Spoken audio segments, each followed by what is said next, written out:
নেইমারকে ছাড়াই বিশ্বকাপের আগে ফ্রান্স ও ক্রোয়েশিয়ার বিপক্ষে প্রীতি ম্যাচের জন্য ব্রাজিলের স্কোয়াড ঘোষণা করেছেন আনচেলত্তি। কারণ হিসেবে নেইমারের ফিটনেসকেই দায়ী করেছেন দলের কোচ। দলে না থাকায় হতাশ নেইমারও। জুনের আগে পুরোপুরি ফিট না হলে ব্রাজিলের বিশ্বকাপ দলেও জায়গা হবে না নেইমারের, এমন ইঙ্গিত দিয়েছেন কোচ কার্লো আনচেলত্তি। নেইমারকে ছাড়াই কি তবে বিশ্বজয়ের অভিযানে নামবে ব্রাজিল? আশঙ্কা তো ছিলই।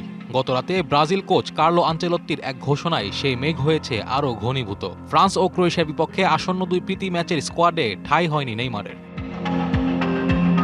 বিশ্বকাপ শুরুর আগে এই দুটি ম্যাচই ছিল নেইমারের স্বরূপে ফেরার সবচেয়ে বড় সুযোগ। কিন্তু ইতালিয়ান মাস্টারমাইন্ড আনচেলত্তি জানিয়ে দিলেন রূঢ় সত্যটা, নেইমার এখনও শতভাগ ফিট নন। আর আনচেলত্তির উইনিং কম্বিনেশনে ফিটনেসহীন কারো কোনো জায়গা নেই, সে নামটা যত বড়ই হোক না কেন।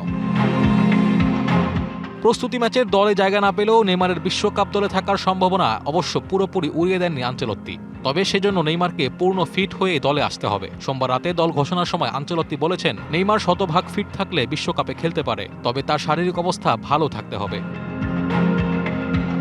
এবার নগদে পাচ্ছেন হেলিকপ্টার অফার, তাই কেনাকাটার পেমেন্ট নগদে করুন আর বুঝে নিন ২০০০ টাকারও বেশি ক্যাশব্যাক সহ হেলিকপ্টার রাইড। পেমেন্ট শুরু করুন আজই। নেইমার জায়গা না পেলেও ব্রাজিল দলে ডাক পেয়েছেন এনরিক। অলিম্পিক লিওতে ধারে খেলতে গিয়ে সম্প্রতি ১৯ বছর বয়সী এই ফরওয়ার্ড ফিরেছেন স্বমহিমায়। পাশাপাশি প্রথমবারের মতো ব্রাজিলের জাতীয় দলে ডাক পেয়েছেন ব্রেন্টফোর্ডের স্ট্রাইকার ইগোর থিয়াগো এবং বোর্নমাউথের ১৯ বছরের তরুণ রায়ান ভিটর।